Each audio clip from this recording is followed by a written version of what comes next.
যারা অপোজিশনে আছে তারাও গণ অভ্যুত্থানের। আপনি যদি সরকারের 6 মাসের মূল্যায়ন করেন তাহলে আমাদের যারা বিরোধী দলে আছে তাদেরও 6 মাসের মূল্যায়ন দরকার। শুধুমাত্র আপনি আমাকে দেখছেন, আমিও তো আপনাকে দেখছি, তাই না? আপনি যদি আমাকে সহযোগিতা না করেন তাহলে আমার পক্ষে তো আসলে সফল হওয়া সম্ভবপর নয়। এই টকশোতে আমরা 3 জন আছি, আমরা যদি একে অপরকে কথা বলার ক্ষেত্রে সহযোগিতা না করি তাহলে আপনি আমাদের এই টকশো পরিচালনা করতে পারবেন না। ঠিক একটি দেশ এরকম, সরকার প্রধান যিনি আছেন, যারা সরকারে আছেন, তাদেরকে যদি প্রতিনিয়ত আপনি ফেলিয়ে দেওয়ার হুমকি দেন, আপনি মিথ্যাচার করেন, আপনি মানুষকে বিভ্রান্ত করেন, আপনি জাতীয় সমস্যা বা সংকট সেটিকে আপনি দলীয় সমস্যা বা সংকট মনে করেন এবং সেটির জন্য আপনি সরকারকে সবসময় দোষারোপ করেন, তাহলে তো এই রাষ্ট্রের পুনর্গঠন, এই রাষ্ট্রের পরিবর্তন কখনো সম্ভবপর হবে না। দেখেন আমাদের রাসেল সাহেব যে কথাগুলো বললেন, আমি সেই কথাগুলো 5 দফাকে বাতিল করা, জি আমি তার কথাগুলো নোট করেছি, আমি কথাগুলো একটু উত্তর দিতে চাই। দেখেন তিনি বললেন যে অযোগ্য ব্যক্তিদেরকে নিয়োগ দেওয়া হয়েছে। আপনি প্রশ্ন করেছিলেন যে আপনার আসলে গবেষণায় কারা যোগ্য আর কারা অযোগ্য, তিনি উত্তর দেননি, আশা করি তিনি উত্তর দিয়ে যাবেন। দেখেন আমরা দেখেছি যেভাবে শেখ হাসিনা এই যে বিভিন্ন কর্পোরেশন প্রতিষ্ঠানগুলোতে আমলাদের মাধ্যমে সেই প্রতিষ্ঠানগুলো চালাতে চেষ্টা করেছিল, মোটা দাগে বলা যায় যে ওই প্রতিষ্ঠানগুলোর সফলতা খুবই কম। এখন আমাদের বিএনপি সরকার দায়িত্ব গ্রহণের পরে যাদেরকে সেখানে নিয়োগ দিয়েছে, হ্যাঁ তাদের একটা পলিটিক্যাল আইডেন্টিটি আছে, কিন্তু আমার কথা হলো, এবং তারা অনেকে রিজাইন করেন নাই দীর্ঘদিন পর্যন্ত। না রিজাইন বলতে মানে তাদের তো শর্তই ছিল যে তারা দলীয় বা অন্যান্য যে কোনো প্রতিষ্ঠানের সঙ্গে সম্পৃক্ত থাকলে সেখান থেকে, আমি যতটুকু জানি তারা অবশ্যই, এটি তো আসলে কেউ তো এই প্রতিষ্ঠানে যাওয়ার পরে মানে সাংবাদিক সম্মেলন করে রিজাইন করা এরকম কোনো ব্যাপার হয়তো আপনি দেখেননি। তারা হয়তো দলের কাছে তাদের সেই রিজাইন পত্র জমা দিয়েছে। বা আপনি যদি কাউকে বলেন যে আপনি পুরোপুরি আসলে মানে দল ছেড়ে দেন, আসলে বাংলাদেশের বাস্তবতায় আপনার একদম পুরোপুরি নিরপেক্ষ ব্যক্তি আপনি পাবেন না। তো যাই হোক, সরকার নতুন যে ইনিশিয়েটিভ নিয়েছে, আমরা 6 মাস দেখি, তাদেরকে তো আসলে 5 বছরের জন্য দায়িত্ব দেয়নি, 1 বছরের জন্য দিয়েছে। যদি মনে হয় যে 1 বছরের আগের তুলনায় ভালো হয়নি, তখন আপনি সমালোচনা করবেন। আমার কাছে মনে হয় যে যাদেরকে দায়িত্ব দিয়েছে তারা সবাই নিপীড়িত, দেশকে ভালোবাসে, দেশপ্রেমিক, তাদেরকে 1 বছর সময় দিয়ে আমরা দেখতে পারি যে তারা ভালো করে কিনা অতীতের তুলনায়। সুতরাং এখনই তাদেরকে আপনি অযোগ্য বলতে পারেন না। আর আপনার যে সময় সরকার ছিল, মানে জামাত এবং এনসিপির যে অন্তর্বর্তীকালীন সরকার ছিল, মানে সেই সরকারকে জামাত চেয়েছিল, এনসিপি চেয়েছিল যে 5 বছর তারা ক্ষমতায় থাকুক এবং এমনভাবে রাষ্ট্রের সংস্কার বা মেরামতের নামে এমনভাবে ক্ষমতা কাঠামো তারা তৈরি করুক যাতে করে আসলে জামাত এবং এনসিপি পরবর্তীতে ক্ষমতায় যেতে পারে। সেই সময় দেখেন, সেই সময় ডিসি নিয়োগ, এসপি নিয়োগ, ওসি নিয়োগ, ইউনো নিয়োগ, ঢাকা বিশ্ববিদ্যালয়ের বিভিন্ন গুরুত্বপূর্ণ জায়গায় বা অন্যান্য বিশ্ববিদ্যালয়ের গুরুত্বপূর্ণ জায়গায় যে নিয়োগগুলো, এই নিয়োগগুলো যাদেরকে দেওয়া হয়েছিল ম্যাক্সিমামই আসলে আপনার জামাত করে। এনসিপি তো আসলে নতুন দল, নতুন সংগঠন, তাদের তো লোকবল আসলে ছিল না। এ নিয়ে আমি একদিন নাহিদ ইসলামকে জিজ্ঞেস করেছিলাম। শুরুতে যেহেতু জামাতের সাথে এনসিপির ভালো সম্পর্ক ছিল, শিবিরের ভালো সম্পর্ক ছিল, তাদের পরামর্শগুলো নিত, যে কারণে আসলে শিবিরের পরামর্শে অনেকগুলো নিয়োগ দিয়েছিল, বিশেষ করে ঢাকা বিশ্ববিদ্যালয়ে যাকে আসলে ভিসি হিসেবে নিয়োগ দেওয়া হয়েছিল। আমরা কখনোই, আমি তো বিশ্ববিদ্যালয়ে আন্দোলন সংগ্রাম করেছি, কখনো আমি তাকে চিনতাম না, কখনো আমরা তাকে পাই নাই। একসময় অনেক রায়রাও আমাদের সাথে, আমরা একসাথে মিলে সন্ত্রাস বিরোধী ঐক্য গঠন করেছিলাম, তখন আমরা তাকে দেখি নাই। অর্থাৎ এমন একজন মানুষকে আপনি আসমান থেকে ধরে আনলেন, বসিয়ে দিলেন, সেগুলো আসলে দলীয় নিয়োগ না, কারণ সেগুলো আসলে জামাতের লোক, সেগুলো শিবিরের লোক। জামাত শিবিরের লোক যদি আপনি বসিয়ে দেন, সেটাকে দলীয় নিয়োগ বলে না। কিন্তু যদি আপনার কেউ বিএনপি করে থাকে, কেউ যদি নিপীড়িত হয়ে থাকে, তাকে আপনি বসালেই সেটা হয়ে যায় দলীয় নিয়োগ। আচ্ছা, বিদ্যুৎ এবং গ্যাসের সংকট নিয়ে কিন্তু আমি আগে বলেছি, সংকট নিয়ে আলাদা হয়। ধরেন যে জিনিসপত্রের যে দাম, তারপর মানুষের যে নিরাপত্তা, তারপরে ধরেন মানুষের এক ধরনের অর্থনৈতিক সংকট, এর ভিতরে সরকারি কর্মচারীদের বেতন বাড়ছে, মূল্যস্ফীতি সরকার ঘোষিত 8%। ফলে এগুলো তো সব জেনে বুঝে আপনার ক্ষমতা এসছেন, এবং অন্তর্বর্তী সরকারের 2 মাসও তো আমরা এটাই জানতাম যে নির্বাচন হলে তো বিএনপি ক্ষমতায় আসবে। ফলে এগুলো নিয়ে আগে কেন কাজ করা ছিল না? না, এগুলো নিয়ে অন্তর্বর্তীকালীন সরকারের সময় যদি 18 মাস অন্তর্বর্তীকালীন সরকার কাজ করত, তাহলে বিএনপি সরকার দায়িত্ব গ্রহণের পরে তাদের জন্য বাস্তবায়ন করা আসলে সহজতর হতো। তারা আসলে যেটি করেছে, 9 মাসে আসলে ফাওফা আলোচনা করেছে। তিনি বলছিলেন জুলাই জাতীয় সনদ, গণভোট নিয়ে সরকার প্রতারণা করেছে। দেখেন, জুলাই জাতীয় সনদ এবং গণভোট নিয়ে বিএনপি সরকার কোনো প্রতারণা করে নাই, বরং এটি নিয়ে অন্তর্বর্তীকালীন সরকার প্রতারণা করেছে এবং সেই ব্যাখ্যা বিশ্লেষণ বহুবার দিয়েছি। এবং বিএনপি এখনো বারবার বলছে যে আমরা স্বাক্ষরিত জুলাই জাতীয় সনদ বাস্তবায়ন করব। এই যে এতক্ষণ মানে 6 মাসে আপনি যেটি দেখলেন, আপনি বলছেন যে এখনো পর্যন্ত সরকার কোনো কিছু বাস্তবায়ন করে নাই, আপনার মানে চোখে ধুলা পড়েছে আমার কাছে মনে হয়। অন্যথায় আপনি আসলে কেন বলতেছেন যে সরকার কোনো কিছু পরিবর্তন করে নাই? আপনি যে গুমের কথা বললেন, খুনের কথা বললেন, বিচার বর্বিত হত্যাকাণ্ডের কথা বললেন, এখন আপনি এই যে গুম হওয়া কোনো বাহিনীর সদস্যের বিরুদ্ধে ব্যবস্থা নেওয়া যাবে না, এইটা কেন করতে হচ্ছে? এই ধরনের কোনো আপনার যেটা আপনার গুম সংস্কার কমিশনের প্রতিবেদন ছিল বা মানবাধিকার সংস্কার প্রতিবেদন ছিল, সেগুলো নিয়ে সরকার পর্যালোচনা করছে। কারণ কিছু বিষয়ে কারো কারো আপত্তি থাকতে পারে। ওই সময় অনেক কিছু অন্তর্বর্তীকালীন সরকার আসলে চাপিয়ে দিয়েছিল, এবং সেই বিষয়গুলো নিয়ে যেহেতু বিএনপি সরকার দায়িত্বে আসার পরে কোনো মহল পক্ষ থেকে আসলে এক ধরনের আপত্তি এসেছে, সুতরাং বিএনপি সরকার সেগুলো আসলে পর্যালোচনা করতে চায়। অন্তর্বর্তীকালীন সরকার যেভাবে আসলে হটকারী হয়ে চাপিয়ে দিয়েছিল, তার যেটা ভালো লেগেছে সেটা সেখানে অন্তর্ভুক্ত করেছে, বা জামাত এবং এনসিপি যেটা আসলে বলেছে সেটাই করেছে। সুতরাং বিএনপি সরকার তো নির্বাচিত সরকার, জনগণের কাছে তার কমিটমেন্ট আছে। বিএনপি সরকার যদি আপনি নির্বাচনী ইস্তেহারটা দেখেন, বিএনপি সরকার নির্বাচনী ইস্তেহার ধরে ধরে কাজ শুরু করেছে। সুতরাং এই বিষয়গুলো সরকার বাতিল করে দিয়েছে, বিষয়টা আসলে এরকম না। আমাদের অপোজিশনে যারা আছে তারা আসলে মিথ্যাচার করছে। দেখেন, অধিকাংশ অধ্যাদেশগুলো পাশ করা হয়েছে, কিন্তু আমার প্রশ্ন হলো যে আওয়ামী লীগ নিষিদ্ধের অধ্যাদেশ, সেই অধ্যাদেশ যে সময় যেটি নিয়ে আপনাদের সব থেকে বড় কথা বলা দরকার ছিল, সেই অধ্যাদেশ নিয়ে আপনারা আপত্তি জানিয়েছিলেন। জামাতের আমির সেই সময় বলে নাই অনেক ভাই, তিনি বলেছিলেন যে এইটা কি 2 দিন ভেবে দেখা যায় না? ঠিক আমার প্রশ্ন হলো, সরকার যে অধ্যাদেশগুলো পর্যালোচনা করতে চায়, এটির উপর আপনার আস্থা বিশ্বাস নাই কেন? আওয়ামী লীগকে নিষিদ্ধ করা হচ্ছে, আপনি বলছেন যে এটা নিয়ে কি 2 দিন ভেবে দেখা যায় না? অথচ সরকার যে বিষয়গুলো নিয়ে অনেক মহলের আপত্তি আছে, এবং তারাও বলেছে যে আমাদের সাথে একটু আলোচনা করেন, অন্তর্বর্তীকালীন সরকার আমাদের সাথে আলোচনা করে নাই। এখন আপনি কি তাদেরকে আলোচনার সুযোগটা দিবেন না? আমি তাদের নাম বলতেছি না, রাষ্ট্রের বিভিন্ন স্টেক হোল্ডার আছে, তাদের আলোচনা, তাদের আপত্তি, তাদের সাথে মীমাংসা অনেক বিষয়গুলো থাকে। মানে আপনি যদি বলেন যে ডোন্ট কেয়ার, আমি কাউকে মানি না, আমার মতন আমি সব করবো। দেখেন, অন্তর্বর্তীকালীন সরকার যেহেতু গণঅভ্যুত্থানের পরে দায়িত্ব গ্রহণ করেছিল, তারা অনেক কিছু পেরেছে বা করতে পারে, কিন্তু জনগণের ম্যান্ডেট নিয়ে ক্ষমতা এসে ওই সরকারকে অন্যান্য স্টেক হোল্ডারের সাথে আলোচনা পরামর্শের ভিত্তিতে দেশ চালাতে হয়। ইতিহাস বিকৃতির কথা বললেন, দেখেন ইতিহাস যদি বিকৃতির কথা বলেন, সবার আগে এনসিপি ইতিহাস বিকৃতি করেছে। এবং দেখেন, এনসিপি শুরুতে কিন্তু জামাতকে ব্যাশিং করছিল, আজকে মামুন সাহেবরা কিন্তু এই কথা তারা বলবেন না। এখন যেটি হয়েছে, এখন এনসিপি জামাত মিলে বিএনপিকে ব্যাশিং করতেছে এবং ইতিহাস থেকে মাইনাস করতেছে। আপনি বলতে পারবেন কোথাও কি বিএনপি দায়িত্বশীল কোনো নেতা বলেছে যে এক দফার ঘোষক বাংলাদেশের বর্তমান প্রধানমন্ত্রী জনাব তারেক রহমান? কিন্তু আপনাদের একজন দায়িত্বশীল এমপি ডাক্তার শফিকুল ইসলাম মাসুদ সাহেব, তিনি বলেছেন ওই বাইতুল মুকাররম মসজিদের সামনে দাঁড়িয়ে যে গণঅভ্যুত্থানের মাস্টারমাইন্ড জামাত এবং শিবির। ভাই বলে নাই? বলেছে কিনা? আপনি শুনেছেন কিনা? আপনি তো নিরপেক্ষ হিসেবে এখানে এসেছেন, আপনি মাঝে আছেন। দেখেন, তার মানে কি? তার মানে এখনো পর্যন্ত এই ধরনের কোনো কথা তিনি বলতে পারবেন না। হ্যাঁ, কোনো একটা পর্যায় থেকে, কোনো একটা কর্মী লেভেল বা সমর্থক লেভেল থেকে এই ধরনের বক্তব্য আসতে পারে, কিন্তু দায়িত্বশীল বড় নেতা এরকম কোনো পর্যায় থেকে আসলে এই ধরনের বক্তব্য আসে নাই। কিন্তু আপনি নিশ্চয়ই খেয়াল আছে আপনার যে 12 দলীয় জোটের একটা ইফতার প্রোগ্রাম হয়েছিল সম্ভবত আপনার নির্বাচনের আগে, 24-এর নির্বাচনের আগে। সে সময় জামাতের আমির যেটি বলেছিল যে বাংলাদেশের বর্তমান যিনি মাননীয় প্রধানমন্ত্রী, তাকে ইঙ্গিত করে যে তার নেতৃত্বে বাংলাদেশে আমরা আন্দোলন করছি এবং তিনি আন্দোলনের প্রধান সেনাপতি। আপনি নিজেই ওই সময় জনাব তারেক রহমানকে আপনি আসলে ক্রেডিট দিয়েছিলেন যে তিনি আসলে নেতৃত্ব দিচ্ছে, আর আজকে আপনি জনাব তারেক রহমানকে মানতে পারতেছেন না। দেখেন, বাংলাদেশ স্বরাষ্ট্রমন্ত্রী, এবং এটা বলে শেষ করি 1 মিনিটে, উনি বললেন যে 1 মিনিটে শেষ করি, উনি বললেন যে মানে ভারসাম্য চাই রাষ্ট্রপতি এবং প্রধানমন্ত্রী ক্ষমতার মধ্যে। রাষ্ট্রে যথেষ্ট পরিমাণ ভারসাম্য আছে বলেই আজকে আল মামুন রাসেল আপনি এখানে এসে কথা বলতে পারতেছেন। 5 আগস্টের আগে আপনাকে কোন টকশোতে কথা বলতে দেওয়া হয়নি। আমি বলছি না যে আপনি আসেননি, আপনাকে বলতে দেওয়া হয়নি। আপনারা প্রতিনিয়ত কথা বলতেছেন, সরকারের সমালোচনা করতেছেন, গণঅভ্যুত্থান হুমকি দিতেছেন, তারপরে আসলে আপনাদের সমালোচনার কোনো শেষ নাই। রাসেল, এটাতেই তো খুশি থাকার কথা যে কথা বলতে পারছেন, সেখানে কেন মোটা দাগে ব্যর্থ বলছেন? এবং রাশেদ সাহেব বলছেন যে ইন্টারিম যে সরকার সেটা জামাত এনসিপির সরকার ছিল, সেই সময় তো আপনারা বলেন নাই যে ইন্টারিম সরকার ব্যর্থ, ফলে এই প্রশ্ন তো উঠতেই পারে সেটিকে আসলে আপনাদের সরকার ছিল কিনা, সেই প্রসঙ্গে কথা বলবো। দর্শক, তার আগে একটা বিরতি নিই। দর্শক, বিরতির পর স্বাগত আরেকবার। ব্যারিস্টার আল মামুন রাসেল আমাদের সঙ্গে। রাসেল, আপনি নিশ্চয়ই রাশেদ সাহেবকে শুনছিলেন, সরকারকে মোটা দাগে ব্যর্থ এখনই কেন বলছেন জামাতের পক্ষ থেকে? এটি প্রথম প্রশ্ন। দ্বিতীয় প্রশ্ন হচ্ছে, ইন্টারিম সরকার আসলে এনসিপি জামাতের সরকার ছিল কিনা, যে প্রশ্ন রাশেদ খান তুলেছেন। এই প্রশ্ন এই কারণেই করা যে ইন্টারিম সরকারের সেরকম সমালোচনা করতে জামাত বা এনসিপিকে আমরা সেই অর্থে দেখি নাই। ইন্টারিম সরকার জামাত এবং এনসিপি সরকার যদি হয়, আমার ভাই উনি উদাহরণ দিলেন ঢাকা বিশ্ববিদ্যালয় ভিসির কথা। একটা ভিসি 57টা পাবলিক বিশ্ববিদ্যালয়, তার মধ্যে একটার উদাহরণ দিল। জাহাঙ্গীরনগর উদাহরণ তো আসে নাই। আগের ভিসি, ইন্টারিমের সময় যে ভিসি, এখনও তো সেই ভিসি আছে। এখন দাবির ভিসি যিনি ছিলেন, উনি কি জামাতে যোগ দিয়েছেন? জামাতের কোনো পোস্ট হোল্ড করছেন এখন? তাহলে আপনি যে বললেন যে উনি জামাতে, উনি বলে আকাশ থেকে আসে, আসমান থেকে আসলে কি জামাত হয়ে যায়? উনি বলে আসমান থেকে আসছেন, উনি আসমান থেকে আসলে কি জামাত হয়ে যায়? ইন্টারিম সরকার যদি জামাতের হতো, তাহলে এই যে ইন্টারিম সরকারে যারা যারা ছিল, কতজন জামাতে যোগ দিয়েছে? আর ইন্টারিম সরকার যারা ছিল, কতজন বিএনপিতে যোগ দিয়েছে?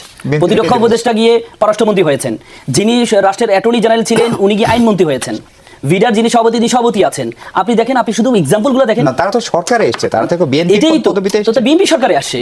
আপনি বিএনপি সরকারে বলেন না যে আমরা যখন সরকারে আসবো আমরা আমাদের লোক বসাবো না, কাকে বসাবো? আপনি তো আপনার লোকে বসাবেন। বলা হয় না যে আমরা আমাদের লোক বসাবো না, আমরা কি জামাত এনসিপির লোক বসাবো? আপনি তো আপনার লোকে বসাবেন। তো আপনার লোকেই তো বসাইছেন ইন্টারিমের সময়, আপনার লোকে বসাইছেন, আবার আপনার লোকেই দিয়ে আপনি আবার করছেন। এখন দেখেন, উনি বললেন যে এক দফার ঘোষক তারেক রহমান, এটা বিএনপির বড় কোনো নেতা বলেন নাই। আমি আপনাকে কোর্টে আনকোট করে বলি, এটি হচ্ছে অগাস্ট 3, 2025, ছাত্রদল সভাপতি কোর্টে আনকোট করে বলছে, জুলাই আন্দোলনে এক দফার প্রথম ঘোষণা করেন তারেক রহমান। এখন ছাত্রদল সভাপতি, এখন আমি তো আসলে বিএনপির বুঝতে পারি না, বিএনপি আমি শেষ করি, আমি তো আসলে বুঝতে পারি না যে বিএনপির বড় নেতা ছোট নেতা কে। আমার ওই কি বলে রাশেদ ভাই থেকে কমপক্ষে 10 বছর বড় কিন্তু ছাত্রদল সভাপতি, কিন্তু তারপরে উনি এখন রাশেদ ভাই বড় নেতা। যাক, এতদিন বিএনপি নেতা ছিলেন, এখন একটা পোস্ট ওনাকে দিয়েছেন, এটা আমরা ধন্যবাদ জানাই, গভর্নমেন্ট পোস্ট ওনাকে দিয়েছেন। এখন আমরা যদি মনে করি আওয়াজ যার যত বেশি সে তত বড় নেতা, যার সাউন্ড যত বেশি, কিন্তু বুঝতে হবে চাল যদি আমাদের চাল বলা হয়, গ্রামে বলা হয় বেশি উতরালি কিন্তু চালটা কিন্তু ছাই পড়ে তার উপরে। এখন কথা হচ্ছে আমরা বড় নেতা ছোট নেতা আমরা কিভাবে ডিফাইন করবো? আমরা তো মনে করি জোরে কথা বলে বড় নেতা, জোরে বড়। এখন ছাত্রদল সভাপতি সে বলেছে প্রথম এক দফার ঘোষক, এবং কি ছাত্রদল আরেকটা সহসভাপতি আছে ডাক্তার কি নাম, সেও বলেছে এক দফার ঘোষক হচ্ছে তারেক রহমান সাহেব। বলেছে ঘোষণা দিয়েছেন নাহিদ, কিন্তু পিছন থেকে মূল ধাক্কাটা দিয়েছেন তারেক রহমান সাহেব। তো তাহলে স্বাধীনতার ঘোষকের ক্ষেত্রে যখন জিয়াউর রহমান সাহেবকে বলে যে স্বাধীনতার ঘোষণা দিয়েছে আওয়ামী লীগ, এটা বলে স্বাধীনতার ঘোষণা দিয়েছে মুখে বলেছে জিয়াউর রহমান, ধাক্কা দিয়েছেন শেখ মুজিবুর রহমান। তো তাহলে তো ওইটার সেম হয়ে যায়। ওই ক্ষেত্রে আপনি স্বাধীনতার ঘোষক জিয়াউর রহমান সাহেবকে রাখেন, যিনি ধাক্কা দিয়েছেন তাকে রাখেন না, তাহলে এই ক্ষেত্রে কেন আপনি যিনি ধাক্কা দিয়েছেন তাকে রাখতে চান? দ্বিচারিতা হয়ে যায় না? এটা দ্বিচারিতা ঠিক না। এরপর আসেন, আমাদের সবচেয়ে বড় বিষয় হচ্ছে আমাদের তারেক রহমান সাহেব ক্ষমতায় এসে উনি বলেন আই হ্যাভ এ প্ল্যান। আমরা বলেছি ওনার একটা প্ল্যান আছে, ওনার একটা নির্দিষ্ট প্ল্যান আছে দেশটা পরিচালনা করার জন্য, কিন্তু এখন দেখি উনি বলে যে ইউ গিভ এ প্ল্যান, তুমি আমাকে প্ল্যান দাও, 6 মাসের মধ্যে জ্বালানি কিভাবে এ করবো, তুমি আমাকে প্ল্যান দাও। সেটা তো একদম চ্যালেঞ্জ ছুড়ে দিয়েছে। এটাই তো আপনার তো ছিল আই হ্যাভ এ প্ল্যান। এখন আপনার তো ক্ষমতা আসার আগে বলা দরকার ছিল মানুষকে যে আমি জ্বালানি গ্যাস বিদ্যুতের সমস্যা হবে, কিন্তু তোমাদের মাথা রাখতে হবে। আমরা সবসময় বলি যে হচ্ছে ইরানের যুদ্ধকে নিয়ে আসি, আওয়ামী লীগ আমরা দেখতে ইউক্রেন যুদ্ধকে নিয়ে আসতো।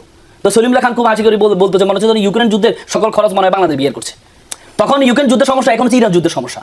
তাহলে আপনি যখন আপনি তো প্ল্যান, আপনার তো প্ল্যান থাকবে, আপনার তো একটা নির্দিষ্ট প্ল্যান ছিল গ্যাস তেল বিদ্যুৎ সমস্যাগুলো নিয়ে আপনার নির্দিষ্ট প্ল্যান থাকে। বলে যে অযোগ্য ব্যক্তি কোথায় কোথায় আছে, আপনি অযোগ্য ব্যক্তি বসেন, আপনি বাংলাদেশ ব্যাংকের মতো গভর্নর এমন একটা ব্যক্তিকে বসালেন যে সুয়াটার ব্যবসায়ী, যে ঋণ খেলাপি ছিল, এমন একটা ব্যক্তিকে আপনি বসান নাই। আপনি বিদ্যুৎ যে মন্ত্রী আছে, বিদ্যুৎ প্রতিমন্ত্রী, তিনি যখন প্রতিমন্ত্রী ছিল তার ব্যর্থতার দায় এই কনসার্টে 19 জনকে হত্যা করা হয়েছে, পরবর্তী তাকে এই থেকে আমাদের বেগম জিয়া উনি সরিয়ে ফেলেছেন, তাকে গিয়ে আপনি মন্ত্রী বানাইলেন।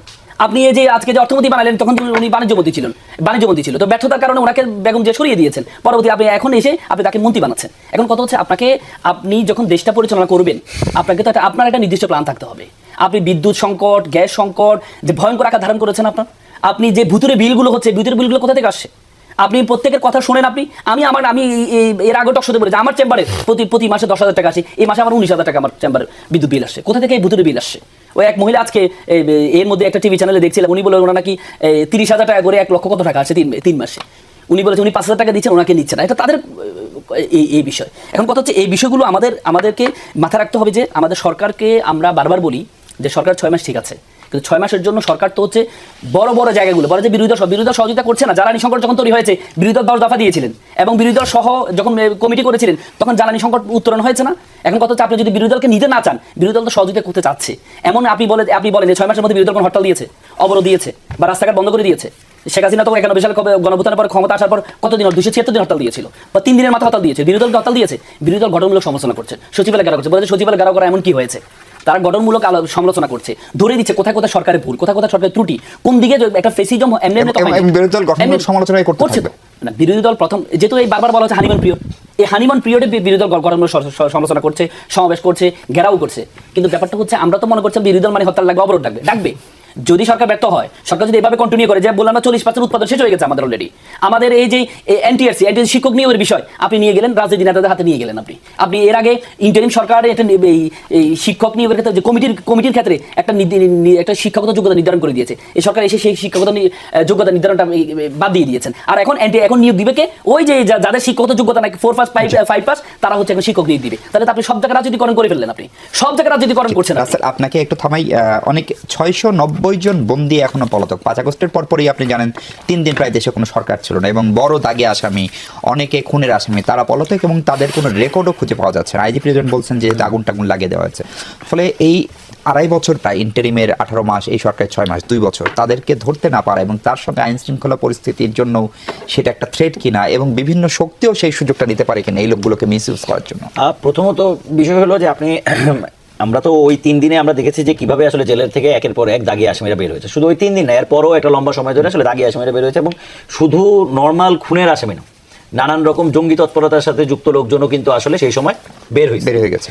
এবং আপনি দেখেন আমরা এখনো গুরুত্ব দিচ্ছি না, কিন্তু বিভিন্ন জায়গায় কিন্তু বোম পাওয়া যাচ্ছে, এবং বোমগুলো কিন্তু বিস্ফোরণও করানো হচ্ছে, মানে পুলিশের ডিসপোজাল ইউনিট থেকে কিন্তু এগুলো কিন্তু পাওয়া যাচ্ছে।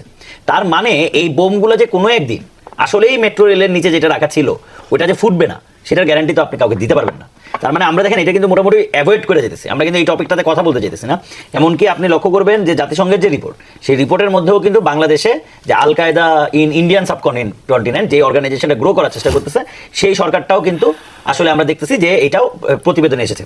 এর আগে যদি আপনি লক্ষ্য করেন 2001 থেকে 2006 গভর্নমেন্টের সময় যখন প্রথম জেএমবি ফর্ম করলো, আমরা বিভিন্ন জায়গায় দেখলাম শায়েখ আব্দুর রহমান মানুষকে ঝুলাইয়া হত্যা করতেছে, সে বিচার করতেছে, তখনও কিন্তু আমরা বিএনপি মন্ত্রী এমপিদের মুখ থেকে শুনছি যে এগুলো নাকি মিডিয়ার সাজানো। পরে কিন্তু জেএমবির জন্যই আবার কিন্তু গ্রেপ্তার করলো কিন্তু এই বিএনপি গভর্নমেন্টই, এবং পরবর্তী তাকে এক্সিকিউটও করা হলো।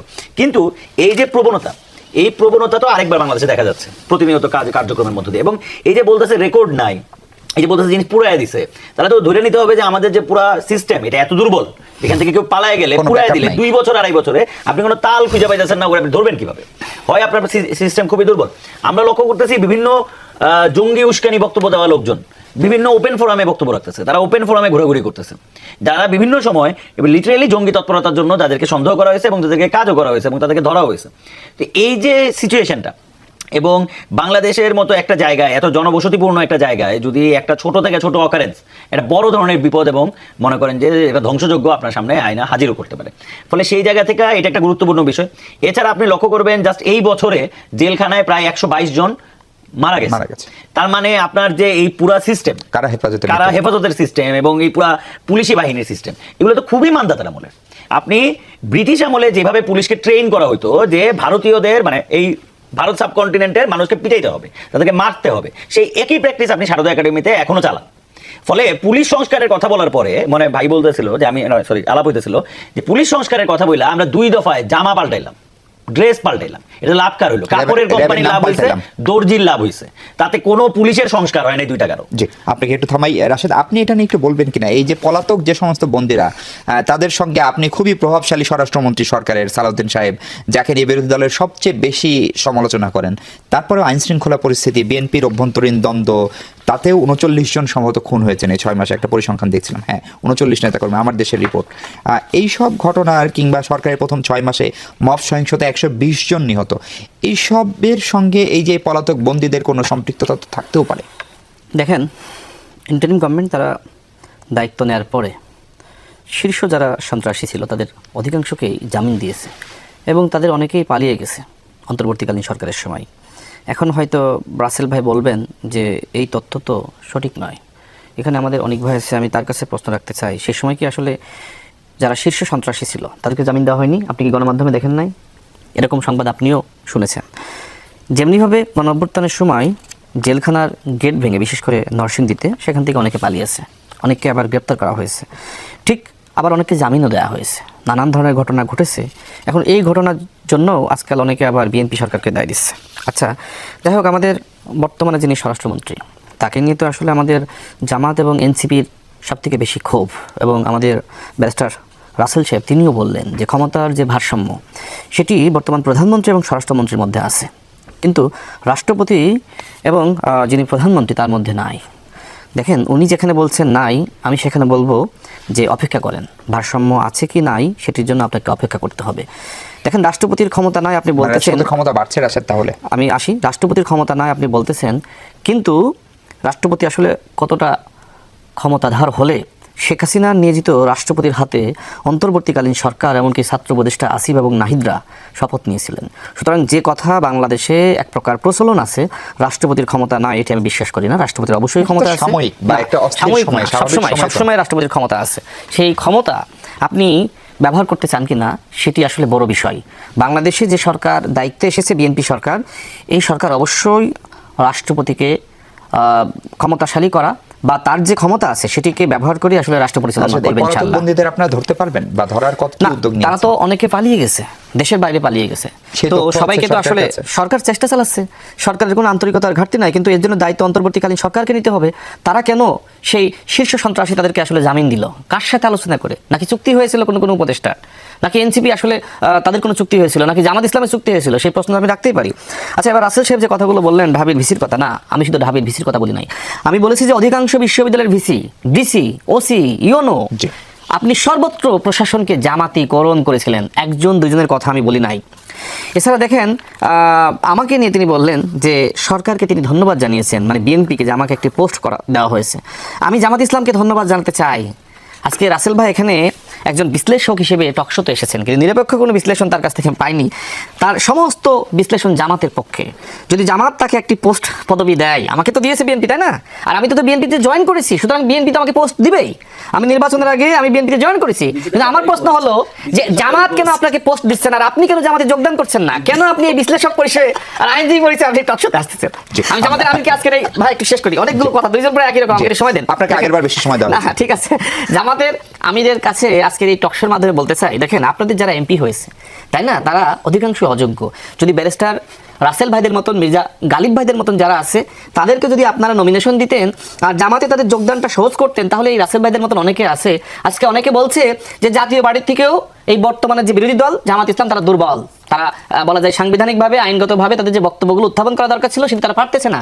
তিনি ব্যারিস্টার মানুষ, ভালো বলেন এবং যোগ্য। আমার পর্যবেক্ষণে তিনি টকশোতে যেভাবে জামাতের পক্ষে কথা বলেন, তাকে আসলে এইভাবে স্বাধীনভাবে যে জামাত রেখে দিয়েছে, এটা অত্যন্ত দুঃখজনক। আমি একটা বিরতি নেই, বিরতির পর গ্যাস বিদ্যুৎ সংকট নিয়ে কথা বলতে চাই। দর্শক ফিরছে একটু পরে। দর্শক, আরেকবার স্বাগত 24 ঘন্টা। আমরা একটু গ্যাস বিদ্যুৎ সংকট নিয়ে কথা বলতে চাই। রাশেদ, আপনি 2 মিনিটে বলবেন একদম। আচ্ছা, এই আমার প্রশ্নটা সহজ। প্রশ্নটা হচ্ছে, গেল বছর যখন ফজলুল কবির খান এই মন্ত্রণালয়ের উপদেষ্টা, তখন এরকম জ্বালানি সংকট হয়নি। এবছর কেন হচ্ছে? ইরান যুদ্ধের পরে, ইরান যুদ্ধের কারণে ভারতও সাফার করছে, নেপালও সাফার করছে, অন্য জায়গায় আমরা কেন বেশি সাফার করছি? দেখেন, যে সময় জ্বালানি তেলের দাম পৃথিবীর অন্যান্য দেশে বেড়েছিল, বাংলাদেশে কিন্তু সরকার চেষ্টা করেছিল দাম না 19 বাড়ায়নি, এপ্রিল 19 তারিখে দাম না বাড়িয়ে কিভাবে এই সংকট সমাধান করা যায় কিনা, বা ভর্তুকি বাড়িয়ে। কিন্তু শেষমেশ আসলে যে সময় ভারতে দাম বাড়লো, নেপালে বা অন্যান্য দেশে, সরকার যদি দাম না বাড়াতো, তাহলে বাংলাদেশে তো আসলে সবাই যে সৎ ব্যবসায়ী এটি বললে ভুল হবে।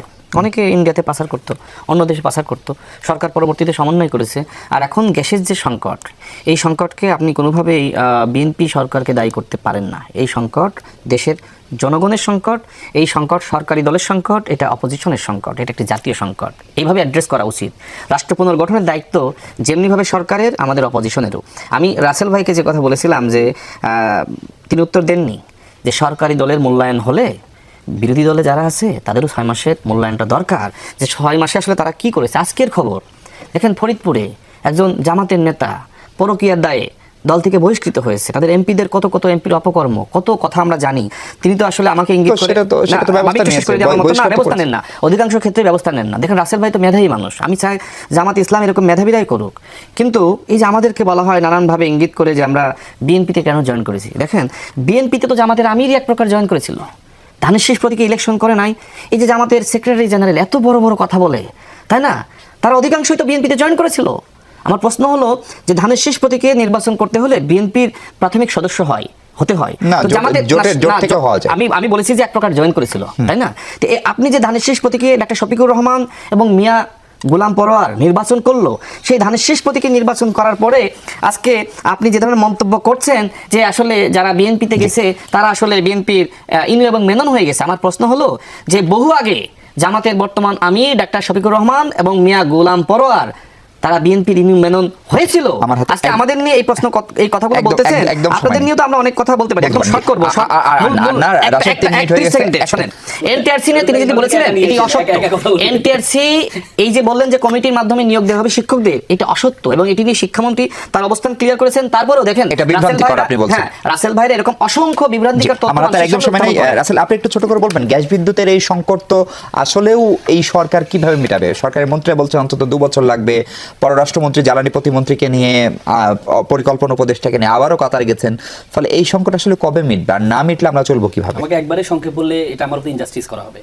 কিন্তু আমার হাতে 1.5 মিনিটের বেশি সময়। খানকে আপনি 3 মিনিট টানা 4 মিনিট সময় দিয়েছেন, এখন আমাকে ন্যূনতম 3টা মিনিট দিতে হবে, না হলে আমি এটা করতে পারবো না। তাহলে অনেক কিছুই বলতে হবে। উনি এখন ওনাকে যদি একা কথা বলতে দেওয়া হয়, তাহলে এই যে সচিব পদমর্যাদা দিয়েছে, আরেকটু উপরে যদি হয়তো প্রতিমন্ত্রী হয়ে গেলে তাহলে একা চলে আসতে পারতো, কারণ ওনার আর একজন সহপাঠী নুরুল নুরুল একা একা আসছেন অনেক সময় টকশোতে। এইজন্য আরেকটু হলে উনি একা একা কথা বলতে পারতেন।